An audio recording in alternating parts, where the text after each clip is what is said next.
Oh, you're welcome back. It's time for AM Talk. And boy, do we have a lot to talk about. Our guest this morning, Andrew Ejapa Mercer, Member of Parliament for Sekondi, and Alhassan Suhuyini, who's the MP for Tamale North, NPP and NDC respectively.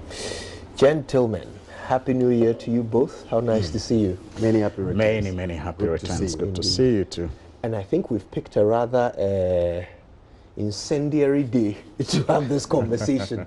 Rumors started flying about from middle of last night that there's been an arrest in Dubai of Namwan. Strangely, for a story of this nature, we are yet to solidly confirm any of the details that are flying about. Sources are giving lots of information, but confirmation is still yet to come. But Menzgold in itself in recent times has given us so much to talk about. So we'll start there. I think we'll also make a bit of time to speak about the report in the Finder newspaper regarding the shooting in Adenta last year in April, Mr. Amofa. The investigation into the shooting of Mr. Emmanuel Amofa, who we were told by the police was an armed robber. The report says he was not, and he was shot at close range. He was he was unarmed. He was begging for his life, insisting he was not an armed robber. He still got shot by those trained to protect us. So we'll talk about that a bit later. And it's been a while since we met, so we'll take your views on the banking crisis as well. So that's our conversation, but obviously, Namwan first. If you don't mind, I'll start with you, Mr. Suhuyini. You picked up the stories as they were flying about in the middle of the night, didn't you? Yes, I did. Let me say good morning to our viewers and a very, very prosperous and a happy new year to everyone out there, especially my constituents. First time I'm doing that though, Tamale North. For New Year, we'll allow. Yeah. I think that this whole Namwan issue is not given the attention that I think it deserves. We haven't given it enough attention as a people. There are so many angles to it that we must be concerned about. First of all, the issue of financial literacy is an area that we can, as a nation, begin to consider seriously. An issue of regulation and how, you know, institutions are supposed to talk to each other, especially when there are confusion or there's confusion over who is to regulate what. Are laws enough? Was there a lacuna somewhere that was exploited by this gentleman? That kind of discussion I'm not really hearing. And again, we have to look at our security agencies and how they, you know, also protect the gullible sometimes, not just the security, but the whole government machinery. I mean, yes, you can blame people for not having the requisite knowledge in terms of what to invest in and how to invest. But can you blame someone for not having knowledge? I mean, well, that's what I'm saying. You can't blame them. You can't blame people for not having that knowledge. But you expect a government to work for such people, you know, to protect such people. And that is where you have regulators. And that's where I talk about whether there is a lacuna. And even when there is a lacuna, the government should still be able to attend to the fallout, you know. But for a very long time, our government seemed disinterested in the whole matter and felt that it was as a result of, in some circles, we had it greedy and, you know, I don't think that was quite acceptable. So there are many issues to it. Now about his arrest, or alleged arrest in Dubai, because it's not been confirmed. It also again raises a number of issues if it is confirmed.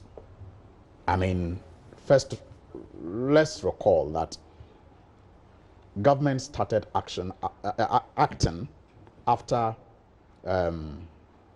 the one who is sometimes referred to as de facto prime minister, Gabios Asaro-Chirdako, wrote on Facebook that the gentleman had been arrested and granted bail. And then we saw all the things that have happened from that bail. tweet. He didn't say arrested. He said he'd been granted bail. Yes, said he'd been granted bail. Or he skipped bail. Jumped bail. Yes. That's what he suggested. Then the media spoke to the CID. The CID said they had no knowledge of, his arrests, and they were not handling any matter like that.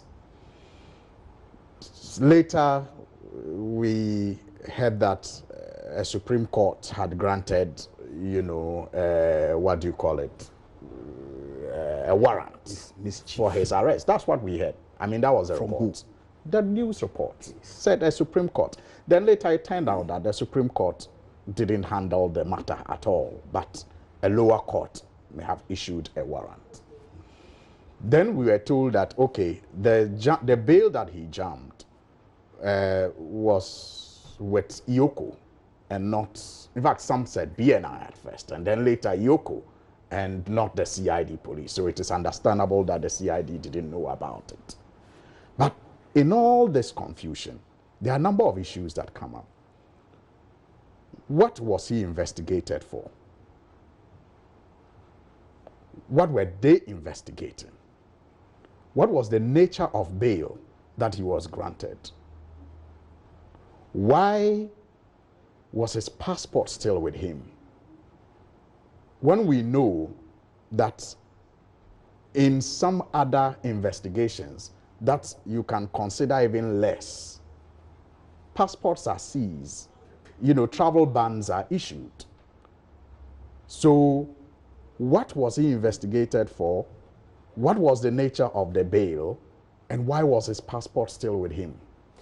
Do you think there are learnings from the way Menzgold was handled in the previous administration that the current administration could pick? Well, you see, it is important to trace what happened, and I'm happy you have given me this opportunity.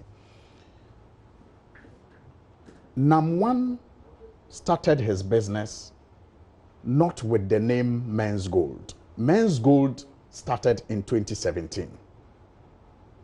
So the whole Menzgold Saga is it started in this dispensation. And it is important to understand why it was changed from Men's Bank to Menzgold. Because when it started as Men's Bank, the regulators moved in to begin to understand and to perhaps, shut it down, because they were close to shutting it down. The Bank of Ghana and others were all on his neck. The Security and Exchange Commission, they were trying to understand the nature of business. The Bank of, the Bank of Ghana, they did all that they had to do and issued cautions at the time. You recall that they said people should not deposit with him, and he said he was not a deposit-taking institution when it was Men's Bank. Then they challenged the name and all those things. And at that time, Security and Exchange Commission sort of was working with him because they were regulating some part of his business.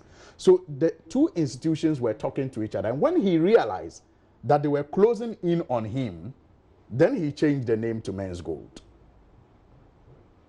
And that was when there was a change in administration. So one would have expected that this new administration wouldn't have just abandoned everything that was done before they came into power in relation to how to handle his business at the Bank of Ghana and at the other regulatory agencies. One would have expected that they would have picked whatever investigation was started and moved faster than they did. But for a very long time, we allowed him space. Do you suggest... Some people in government entertained him too much. and gave him some prominence that he didn't deserve. Forgive me, but And it just made the issues worse. Are you suggesting that Men's Bank, K and then C, that the way the previous government handled them is any different from how the current government did? Because all you did was issue him warnings, which he responded to by changing his name. That's what the Bank of Ghana did. They issued warnings. They said, you can't call yourself a bank. That's not all. And he responded by changing the name. That's not all they did. What else did they do? But why did they issue those warnings? It was because they did much more. And the it was current the government much more. issued warnings It too. was no. I'm saying it was the much To more the public, not just to the organization. Kojo, if you allow me, respectfully, it was the much more that the government of Ghana did that led to the warnings that were issued. And if you read some of the reports, to a point where he was almost, the business was almost closed down. But we went into an election. We lost an election. So I'm saying that governance is a continuum. Let's not separate it and say, okay, you did it to this point, and so these people came, and so they have no blame. No, we did it to a point. It was expected that the new government will take it from there. But what did we see, Kojo? That's why I'm saying that. But you are separating it yourself. No. What I'm saying is that the separation came when there was a truncation of a process to stop his business. I thought they kept warning him throughout 2017 until they took.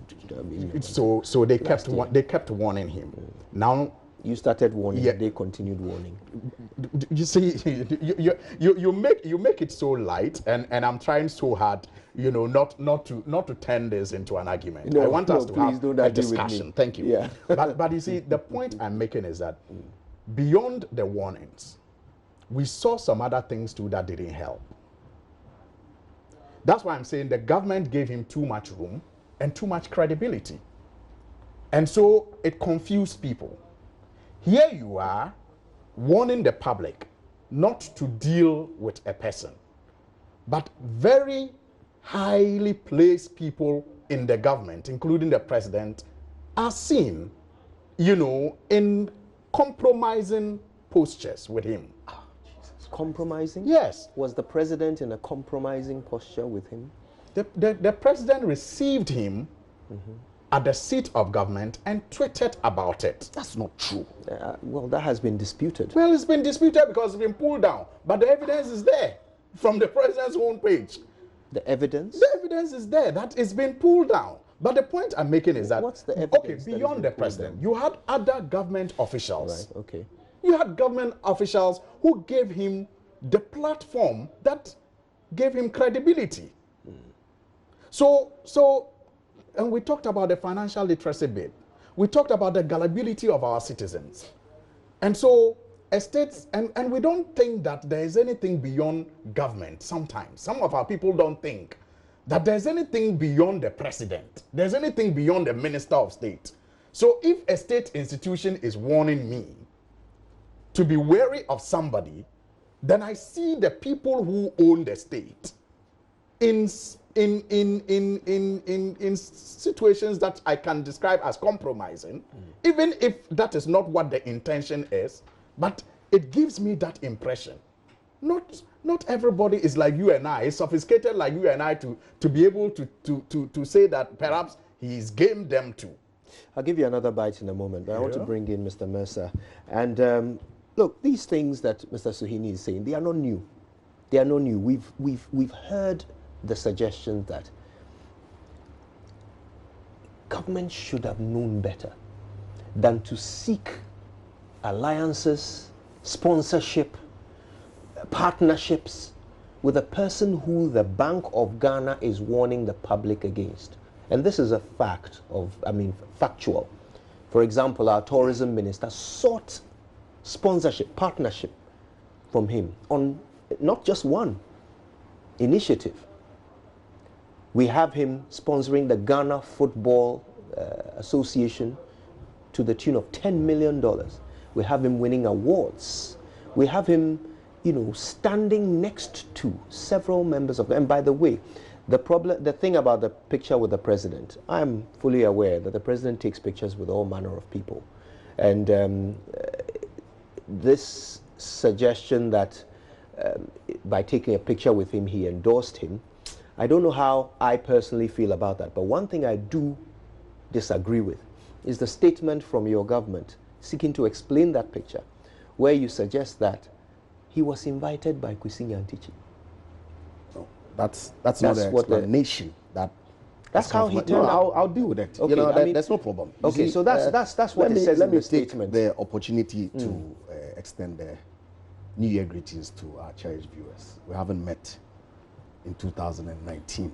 And also, particularly to my constituents in Secondary. I was there over the weekend. I came in last night around 11 p.m. Wow. Had to wake up at dawn, get ready, and come. We appreciate it. Be with you. Of course, also to the people of Iowa West. The by-elections around the corner. And I urge the voters in that community to go out massively to vote for the new patriotic parties. All right. Candidate. You see, for the first time in several years, I was almost tempted. Well, indeed, I still agree largely with the sentiments that my brother Alhassan shared in the first part of his submissions, because there are critical questions that have come up in this Menzgold matter that we were not focusing on. And for me, it was important that we ask the critical questions and get the appropriate persons to provide us with answers. Issue about the arrest at Yoko, the conditions of the bail, why he escaped, why his passport was not seized, are legitimate. Absolutely. And so for anybody to ask those questions, I'm happy to associate myself with that person and ask the appropriate authorities to give us the answers. Because it's important for us to know if there are reasons why, for those circumstances that led to his arrest, warranted his having to keep his passport. Then we can understand why he could leave the country. But the very moment you asked him a follow-up question, then he dived quickly into the aspects of this conversation that clearly is not helping the discourse. State institutions clearly have failed on account of the silo mentality that we operate in this country. It cannot be the case that a mere change in name necessarily went to the root of changing the nature of business of the company. Menzgold's activities were known all the way back 2012, 2013, when they started. Agencies of state who were required to take action just did their bit. Well, ours is to regulate entities who are licensed by us. To the extent that this entity is not licensed by us, we issue a public warning, and that is the end of the matter. Forgive me, allow me to check a detail, okay? Back then, when they were Men's Bank and then Men's Bank with a C, they were operating as a savings and loans company. Did they have a license for that? You see, what happened was that I'm not sure we're operating as a license savings and loans company. Otherwise, Bank of Ghana would not have done. That's what happened. You see, let me just. What happened was that in 2014, the Bank of Ghana did some assessment in the central region, and that's when they noticed that Men's Bank was operating as a savings and loan scheme.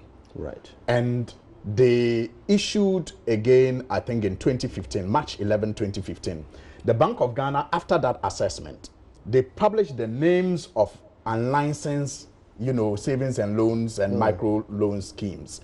And Men's Bank was one of those that, got captured on that list. Then in March 11, 2015, that was then again when Bank of Ghana had some discussion with the PMMC.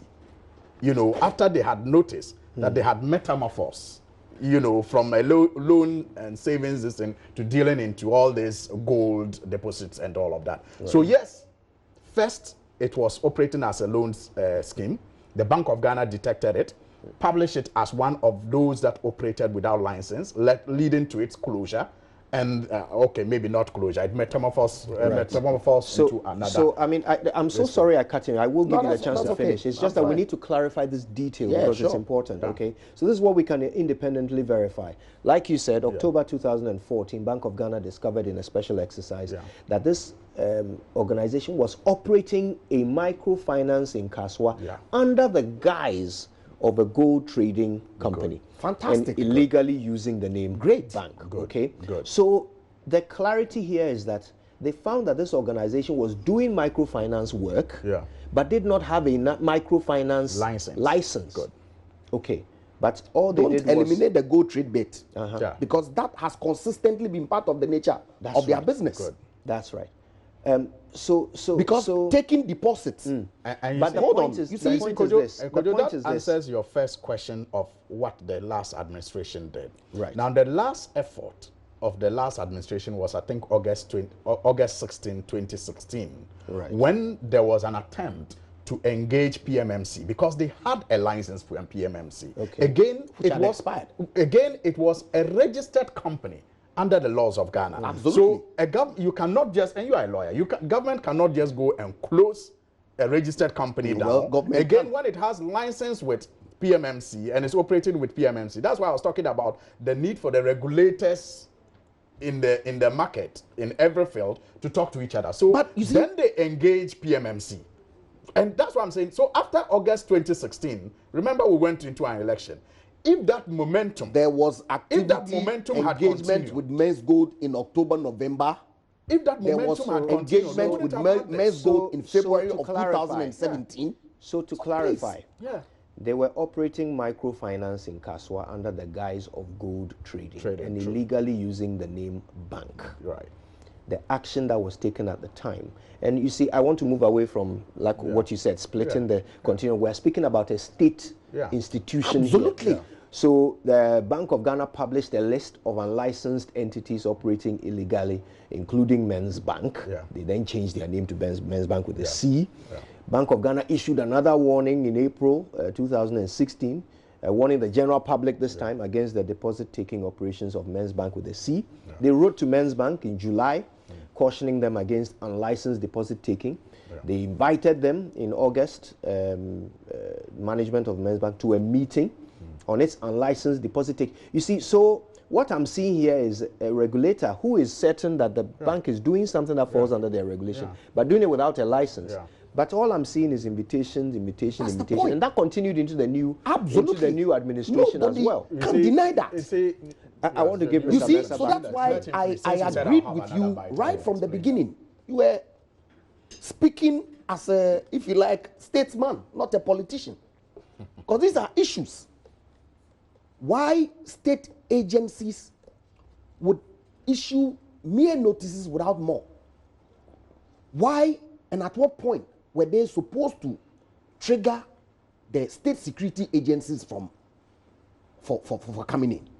These are things, these are questions that we ought to ask. But if you take the issue relating to a visit to the presidency and a picture that was taken on that occasion to say that government gave this company legitimacy, you are taking it from the realm of interrogating the real issues into political discussion. How about the ministers who engaged in? Look, I cannot speak for the ministers, but I know. Because I'm coming. The president? No, wait. I'm coming. My own old students association. You know he went to Adenta. Yes. Because nobody really focused on the Bank of Ghana notices that were being issued, but we're focusing on the success, the flamboyance.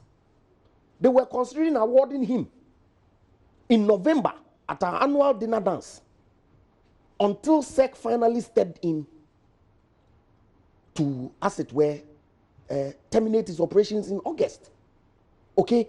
So a lot of people fell for the, and these are confident tricksters. They placed them. I've seen pictures of him and the Otumfuo Osei-Tutu, President Kufuor, and all sorts of important personalities in this country. This is their stock in trade. And so my question is, why did the Bank of Ghana, and I sat here in the studio in August when SEC finally stepped in to stop him from operating, and asked why the gentleman is still working. And that, as far as I'm concerned, this was a Ponzi scheme with all the characteristics that are known or associated with that scheme. But no action was taken because Bank of Ghana and SEC felt that, well, we've done our job. The rest is up to the security agencies. The security agencies potentially were sitting down and waiting for somebody to come and lodge a complaint before they act. But is that how our state institutions ought to be collaborating? No. Because the public, the vulnerable people, would look at some features, some application of the stock in trade of these fraudsters, and place their sums there. So this is a clear institutional failure that commenced right from 2014. Let's call a spade a spade. Let's call the regulators to account and stop this political chaskele that want to play with this matter. It's not going to help anybody. So this is what I was going to ask about his appearance at the presidency.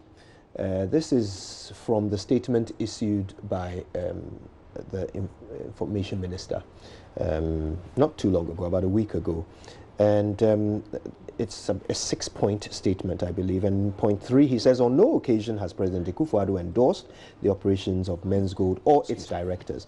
Government has also not aided the operations of the company, as is being bandied about by officials and members of the NDC.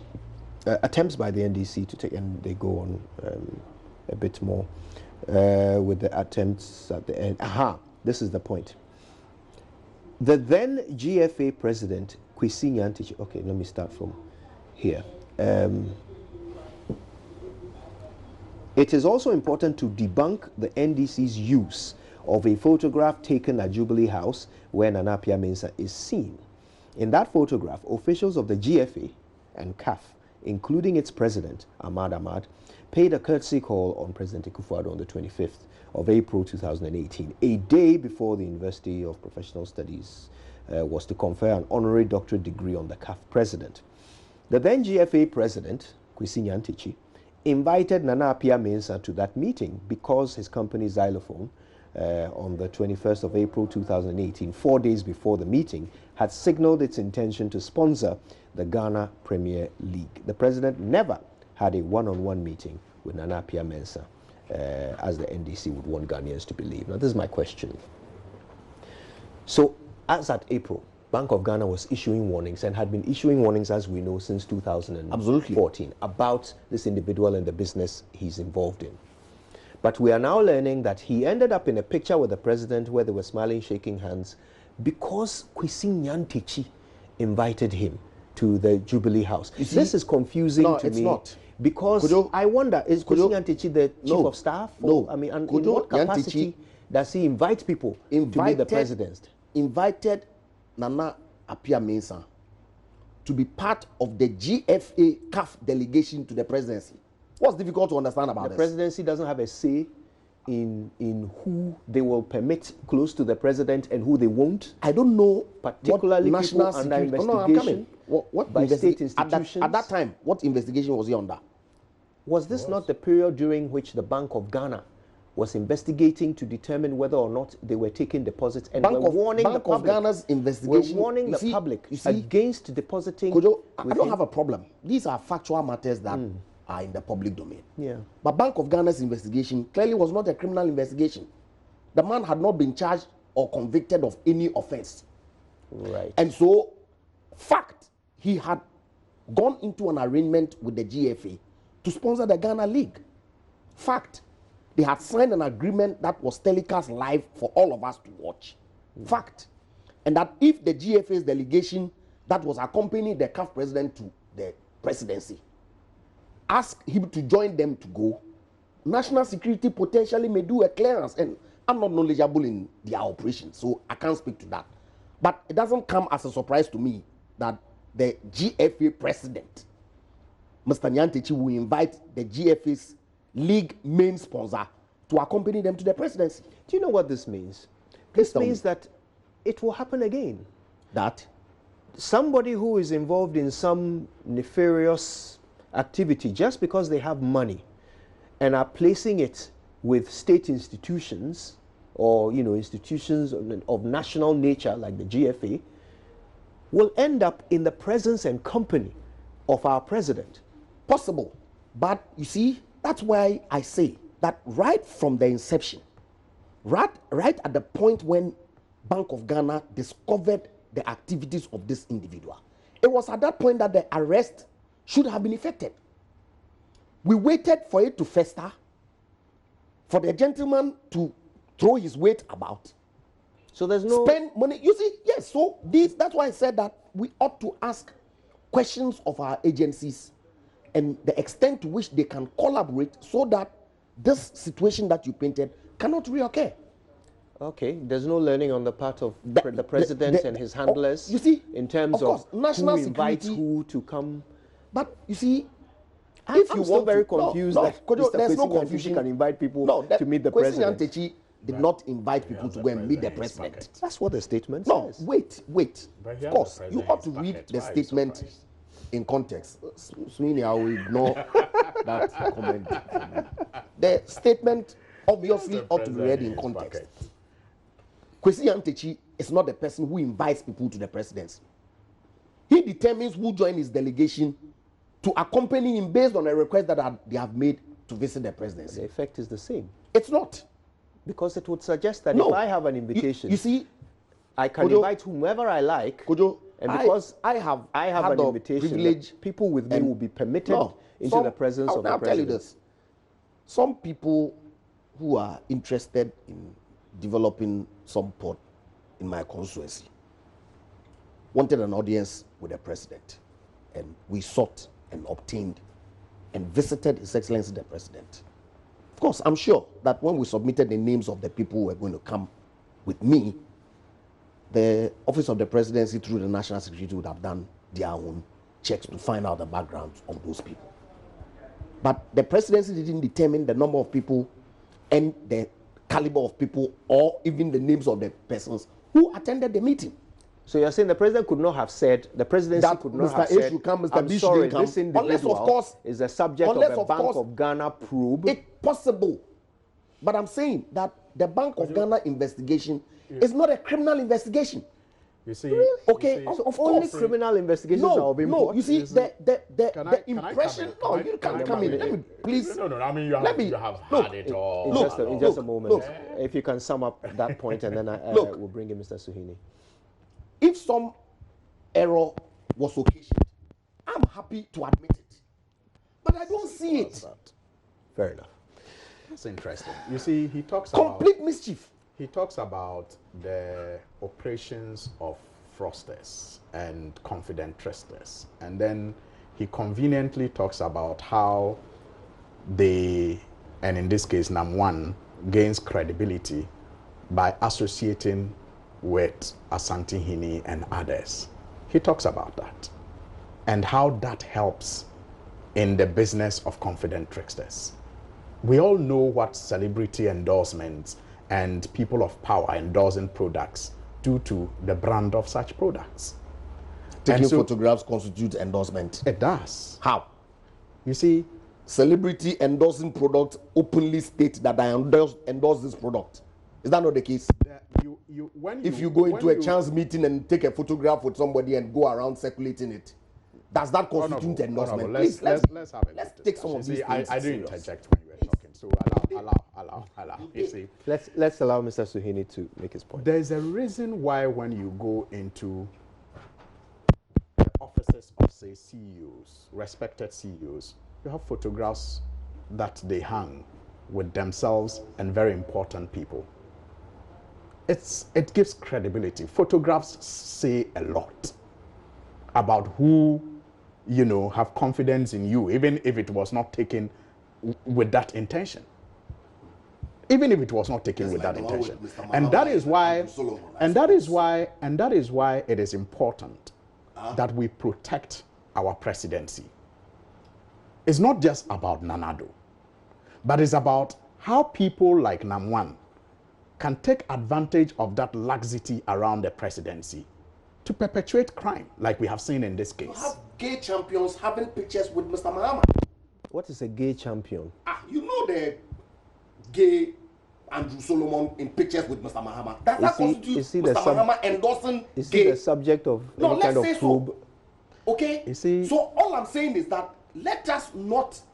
You know, I can do worse than you are doing. You know that. Forgive me, you know I can do worse. Forgive me, but let's have a civil discussion. Let's not degenerate this. Exactly. So please, I'm just wondering where the parallel lies. I mean, I'm sure the president has. I'm sure the president has taken. Has provided an endorsement. I'm sure the president has. In that case, that logic ought to be extended to pictures that have been seen. We are talking about control this show before it gets out of hand. We're talking about a picture of the president with an individual who's the subject of the probe. Parallels are drawing. I want to ask, what is the parallel? No, I think I still have the floor. The intention is to divert the attention to him, not at all. And that's why he's asking. So the public. I'll respond to that. Let me have my time. Let me have my. So when I'm done, he can provide the answer. You see, so I'm saying that there is a need to protect our presidency. Now he talks about Andrew Solomon. I'll respond to that. First of all, Andrew Solomon is not a criminal. He's not a fraudster. He was actually a publisher of the former president's book. But even when those pictures emerged, they called the former president a gay man. So can we call Nanado a fraudster? No court has convicted Namwan of fraud. We all know he's being chased for fraud.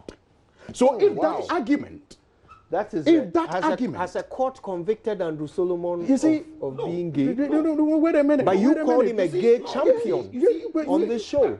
You see, please, Kojo's are well known. Kojo, his orientation is well known. Kojo, I'm only indicating that the logic that the NDC let me proceed. Look, let me proceed. You have brought this matter, and I'm very happy you have brought the matter. You have the floor. Look, all over the world, including the Pope, the leader of the biggest Christian organization, people are showing compassion and associating with gays all over the world. It is not a crime to associate with people who we think need deliverance when they have not committed a crime. People do not see the practice of homosexuality as a crime in the world. It is wrong, it is sinful, but fraud, duping people. Legal jurisprudence. So if you say that the association, if you say, yes, if you say that associating with a gay person makes you gay, then invariably associating, taking a picture with a fraudster makes you a fraudster. You see? And so Nanado is a fraudster. You see? If John Mahama is gay, Nanado is a fraudster. Because that is as simple as that. And I think this country is better off having a gay person leading it than a fraudster. You see, I didn't. It is obvious. I mean, if we have somebody who is gay leading us, it's better than having a fraud. Let us. That must be not. That must be one. If you want this argument, we'll have it. You guys. And I think this country, if we have a gay person leading us, I swear it's better than having a fraudster leading us. I'm interested in Mr. Mercer's response. What is this? We know what has been placed on social media. The kinds of conclusions and comments that the NDC people made with the picture that the president is seen with Nana Piamesa. Not just the president and his ministers. And I'm saying the president and his ministers. If you say that the president is or has taken a picture with Nana Piamesa, and so by that the president has endorsed Nana Piamesa, is that to suggest that Mr. Mahama seen in a picture with a gay advocate amount to Mr. Mahama endorsing that act? You said so at the time. That is the statement. You said so at the time. You believed that to be the case at the time. So why are you changing your mind? Who said so at the time? You, the NPP, you said so at the time. Is it a matter of equalization? No, it is not. So what is it? It is not. It is about, you see, if you condemned it then, why are you not condemning it now? If you are consistent. Listen, if you are consistent at in the your time, condemnation, Let me ask. assume it that the NPP at the time asked those questions at the time, the Why are you discussion not was condemning it about today? how to protect our presidency. Why? The discussion was around that, and that discussion See, is the still double what we are standards. holding on. That look, there's a need. You will continue to be at the time. We didn't think, people and of I Ghana still will do see not think. you for who you are. Kojo, So, Mr. I still Mensah, do not think having a picture with a gay person is wrong. But If I have a picture with a gay person, but I I'm think saying if I have a that picture does with not a constitute fraudster, an it's bad. endorsement. But he wasn't a convicted fraudster at the time. He was a subject of Investigation of fraud. And now we do know that indeed what he engaged in amounts to fraud. You knew it in 2014 and did nothing about it. That is not true. That And you is see, the that is where being the subject of an investigation, does that make you a social pariah? Sylvester Mensah was once a subject of investigation. Now he wants to be president of Ghana. So the point, Kojo, I'm saying that there's a need for our presidency to be cautious about some of these things. Like he rightly talked about that picture with Andrew Solomon. At the time, yes, people raise objections that it may amount to, encouraging people who are, who have that sexual orientation. Our president recently told us that it's bound to happen. Our laws will change anyway. But the point that has to be made is that we have to be careful in how we expose our presidency to some of these things. At the time, people said that, look, even associating with people who have that sexual orientation is not humanly wrong. It's not condemnable to associate with people who have that challenge. But when you have somebody who is being investigated in the manner that Namwan was investigated, you will expect our presidency, our state institutions, to be careful about how they deal with him until he is either exonerated or proven guilty in this case. So I'm saying that it is wrong for anybody to think that that picture did not contribute to the credibility that Namwan sought and used to his advantage. Okay. And that's why I'm saying that, look, Kojo, when he talks about what happened in the past, and I don't like the distinction, but he forces me to do that. In August 2016, when the Bank of Ghana realized that they had some sort of regulation with the PMMC and the Minerals Commission, and so it was difficult to just close them down, they started talking to each other. These three institutions started talking to each other. And you didn't have government, or government officials embracing him the way the NPP government and its officials embraced him after the election. Again, you are drawing that distinction. That's why I say he's forcing me to. Right. Now, okay. that embrace, I don't know the word to use. I mean, that red carpet treatment, that he got between 2017 and 2019, between 2017 and 2019, led to the exponential increase that he had in terms of people going on. What is the empirical data that you have? Forgive me, but I have to say that we are not stating facts here, because there were many other endorsements. Forgive me, I do have to cut in at this point. No, I do have to cut in at this point. We do not know whether that increase was due to the picture with the president, whether it was due to the endorsements that he got from government officials. I am making an intervention. We do not know whether it was due to what I know. Whether it was due to the celebrity endorsements, whether it was due to the tourism minister's engagement with the president's handshake. We don't know which of the specific issues how he inspires the president. But I also need to make this important point that when we do AM Talk, a lot of the views that are expressed by our guests are their views.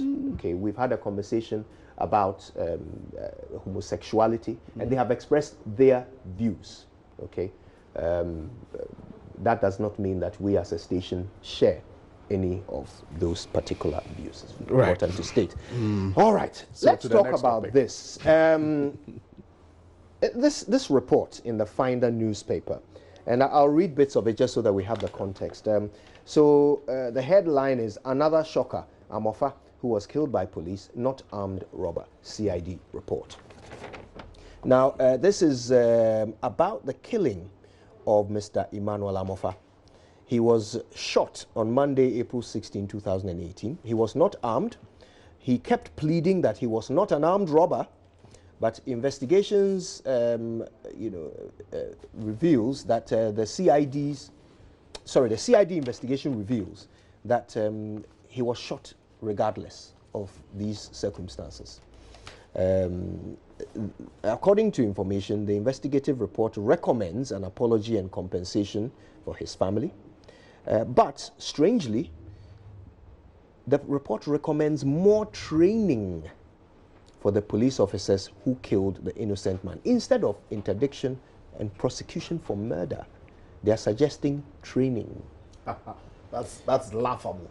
Well, the autopsy report reveals that Amofa suffered a broken leg, had his front teeth knocked out, and then was shot at close range. It also shows that he was molested and severely beaten by the police. But at the time, the police claimed that the deceased was part of an armed robbery gang that was chased by the police. Now, I'm glad we can talk about this because this is a historical police problem. It appears this is how the police are trained.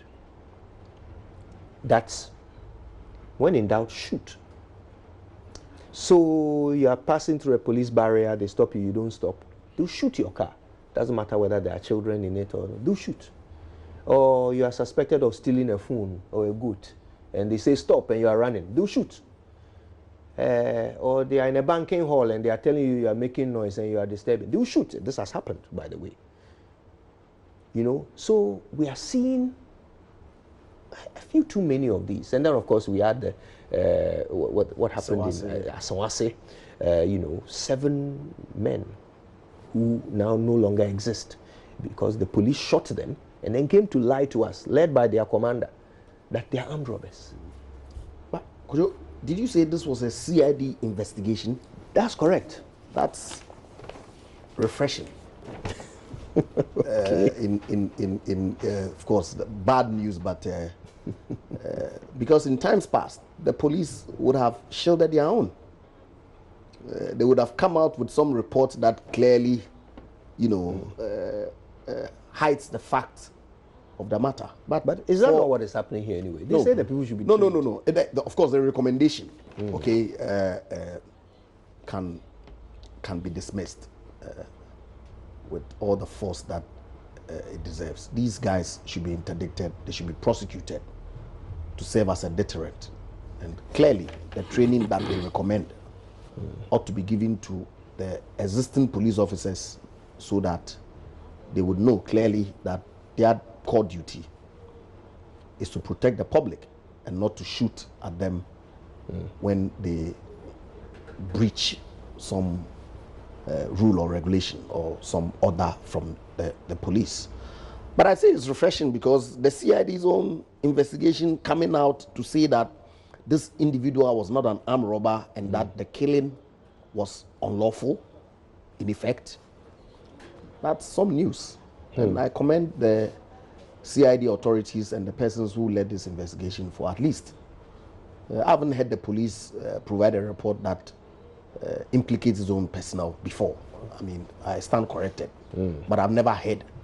Many a time when we hear of the police being implicated, it's an external independent body that is set up to conduct investigation in some police. So in your recollection, and I'll bow to your superior knowledge of it, in your recollection, PIPS has never no, found of course, for a police some officer culpable. administrative lapses, but killing, I haven't heard. And that's why I said I stand to be corrected. I haven't heard an investigation set up by the CID to investigate the killing of civilians by the police that have come out with a report that implicates its own personnel. Many a time they are exonerated or some reason is given. Of course, people, even at the police headquarters, your own reporter, what has happened to that case? They tend to want to shield their people all the time.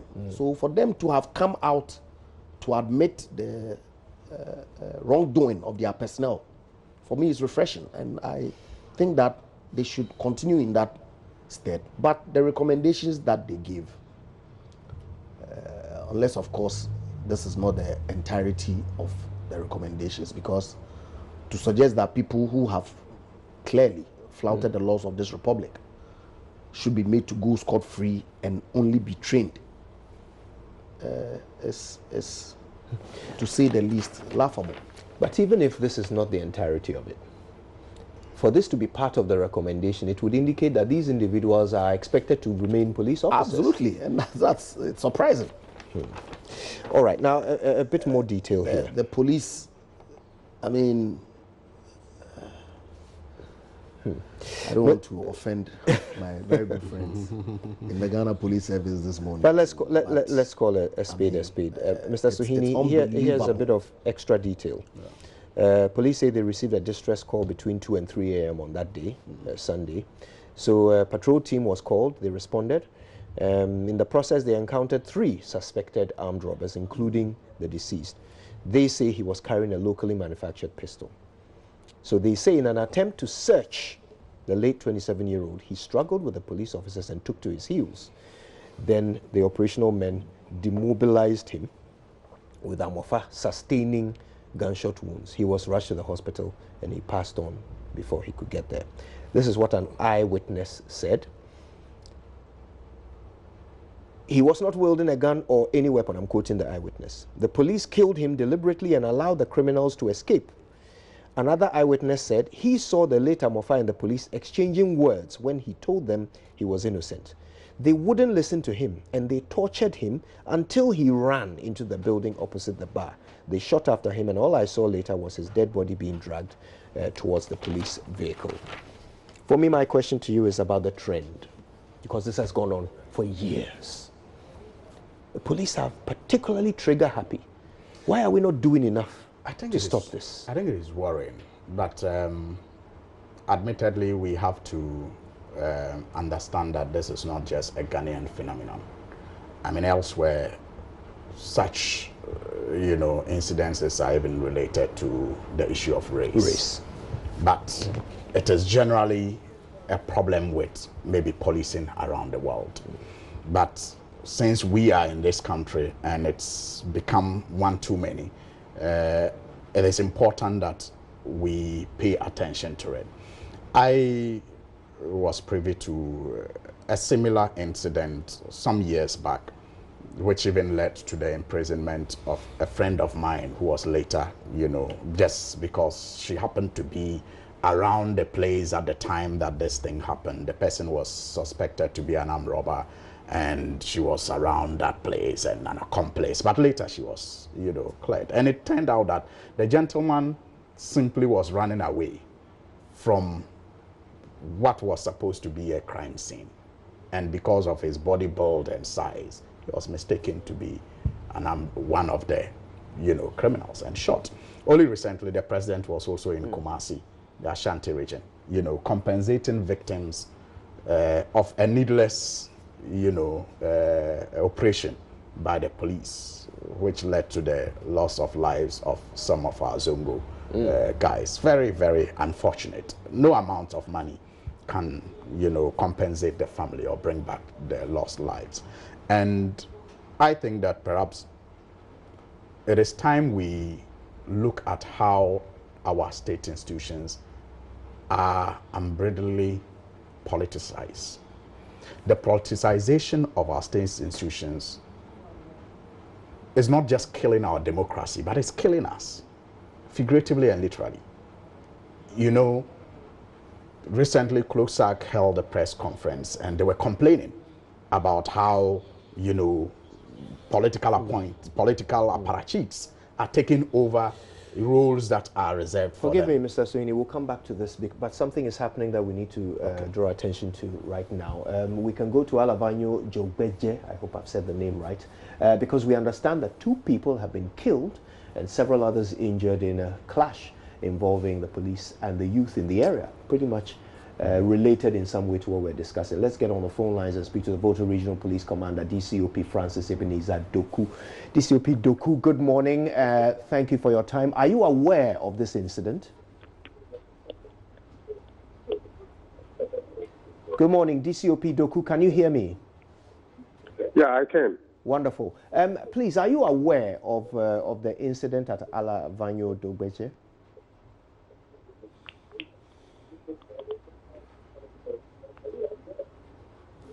Hello, Mr. Doku.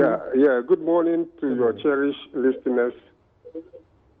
Yeah, please. I can hear you. I noticed that you are also watching the TV. That's why you are getting the delay.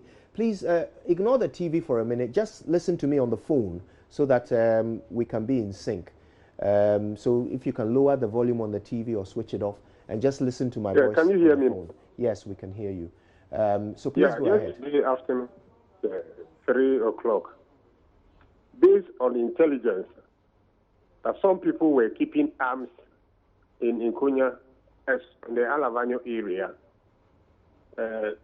Operation Men, that is a SWAT team, led by the second in command of the unit, went out to look for illicit arms around the Alavanyo Jogbeje. If you recall, not long ago, we carried out a similar operation and retrieved a locally manufactured pistol. That operation also led to the arrest of 50 maxi bags of Indian hemp. And so when we received the intelligence, we took it very seriously, sent the operations men out to look for further arms. Why? Because the area has been in conflict for a very long time. And oftentimes when the conflict shows up its ugly head, lots of lives are lost. And so we cannot sit on such a sensitive intelligence. Now, when the police got there, I am sure the people had wind that the police were coming around. And so they encircled the police. In the process, there was a scuffle, as a result of which one AK-47 rifle was snatched from the police. In the process, the police officer from whom the rifle was snatched had an injury on the forehead. And so police decided to go back, come back later to retrieve the arm, because in the heat of that confusion, if police wanted to go ahead with a search for the rifle, there were going to be other nasty incidents which may not be pleasant. And so a report was made to the Kwando Divisional Police Headquarters, which oversees the area. And later the military were informed. The military at Operation Ahujo were informed. The military felt that one AK-47 running into civilian hands is very, very insecure. And so they organized a search team, went to see the chief of Alavanyo Jogbeje, so he could call his people to surrender the arm. The chief asked the military to go back, and that this morning at 10, he personally will come with the arm. As the negotiation was going on, the youth switched off electricity supply to their town. And so it was so dark that you could not see anything. And as the military was retreating to base, the people started shooting towards the direction of the military. In the process, the military returned fire. And the information we have is that 2 people are dead, 6 have been admitted at the Market Hospital in Pandu. We are arranging this morning to go and pick the dead bodies and bring them to the hospital morgue. So these 2 were killed by the military? Hello? So these 2 were killed by the military? I told you there was a crossfire. People were shooting from the mountains towards town. The military had to return fire from the direction that the shooting was coming from. And so for now, it is not confirmed whether the 2 dead were fired at by the military or the other group. So they were caught in the crossfire? That is it. Which means they were not suspects, or they were not targeted. They are not. They are not suspected of having been involved in the shooting. No. Right. But the military. Don't know the Alavanyo area that we're talking so well. It's a continuous area. Most times when these incidents happen, people run into the mountain and start shooting from there towards town. Right. So the military were brought in because the police had lost control of the situation. Is that correct? We didn't lose control of the situation. We felt that it was appropriate for us to retreat at that time, organize and come back to retrieve the AK-47. So and why? So when the report got to the military, Who sent the report to the we military? quickly needed to organize and get the AK-47 back to the police. So who sent the report to the military? The divisional headquarters in Kwandu. So it was the police that reported it to the military? Yes, because they have a base right there. Yeah, so that means the police were unable to deal with the situation. That's why they reported it to the military. No, maybe you didn't follow the story. I say when information got to the youth that the police had come there to look for arms, they must up against the police. We were just about 12, and if you have a community that is made up of over 20,000 people, can the police condemn?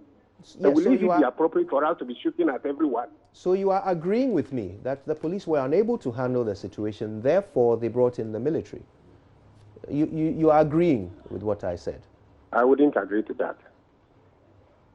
We wanted to re-strategize and come back, and we will surely have come back if the military had not moved in. But can the military move into a civilian area without the permission of the police? Do they need our permission? Why are they there on operation? Yes, they do. They are there on operation. I'm actually surprised I'm stating this to you.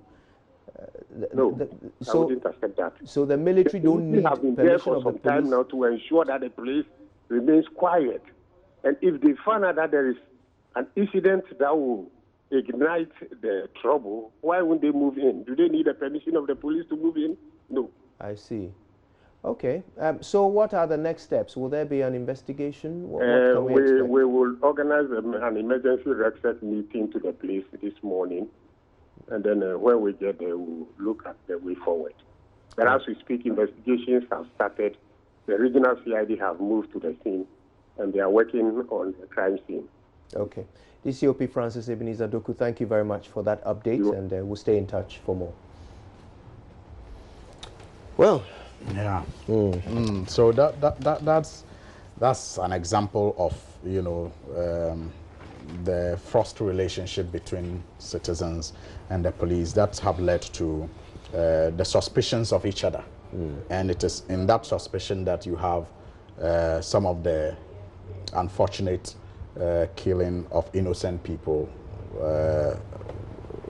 like in this case.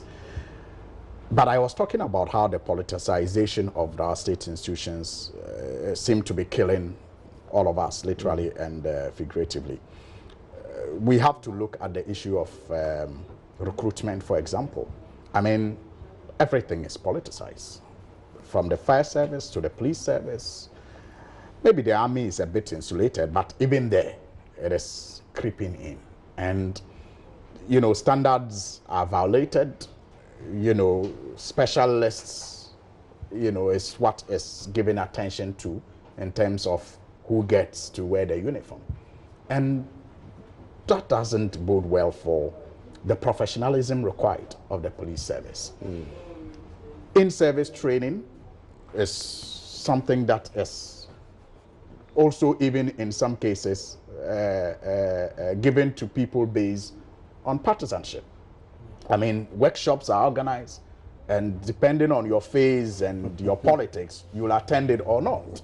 I mean, promotion, depending on your, I mean, peacekeeping, depending on your politics, you get to be part of it. And so professionalism is simply not encouraged in the service. And I think that is worrisome. To deal with this, we need to begin to look at how the politicization of the institution is also contributing. But generally, I think we have to be worried that crime rates seem to be on the increase in this country.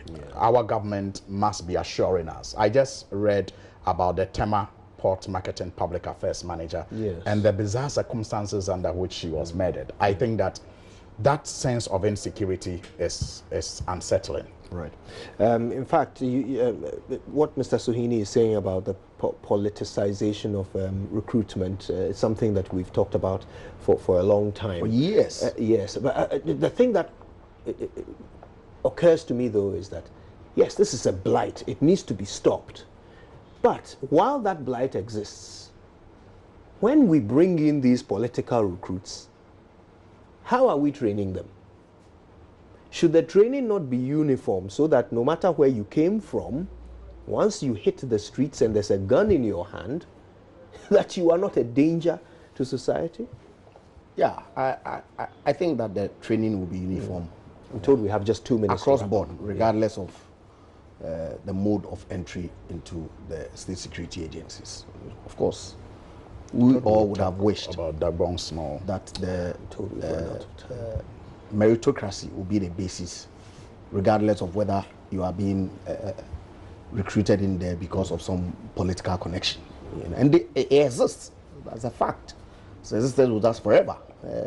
I agree with him. If we all as a political class can work together to ensure that when your party is in power, that's when your young men feel that, hey, the NDC recruited their supporters. So why are you not giving us preference? And so if we can work together to take that out and give equal opportunity to all Ghanaians, regardless of political colorization, I'm happy to support that call.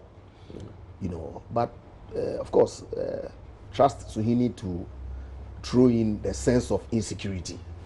Come on. You know, and that government should back up. Yours. You know, What is the use of government if it cannot protect and ensure our security? Driving leisurely in traffic, I stopped and chat with him. And we drove here. Of course, crime has been with us. Okay, and so you wouldn't call on government to no, do I anything? will. I will. Of course, every life is precious. But are we in a sense of insecurity? Do you feel a sense of insecurity in this country? I do. So let's not do this. With this story, you understand? Look, I do. People, Anybody can follow you home. I sympathize and with the family. Do this. Okay, and Suhuyini, we don't know the circumstances of why somebody would go to this lady's house, not commit any act of robbery, yes, and kill her, throw the keys outside her room, such that her child had to bump. That's the sense of insecurity I'm talking about. You see, let the police conduct their investigations and let's see what it is that the outcome is. But I don't feel a sense of insecurity at all. But of course, the police should work to ensure that these perpetrators of this crime are brought to book. And see, our time is up. Yes, I understand, but this is very important to me. Yesterday, as minority members of Parliament from the Dagbon area, we issued a press statement calling on government to beef up security as the preparations for the funeral of Yana Andani's and Yana Yakubu Andani II is under. Government has said we beef security. No, it is based on what happened last week Thursday. Yes, and I'm saying that your call has been heard. And government we think that beef up it security. is very important that government nibs that level of intolerance that was demonstrated on Thursday and Friday. It appears the Abudus government had their funeral and there was no problem. So I think that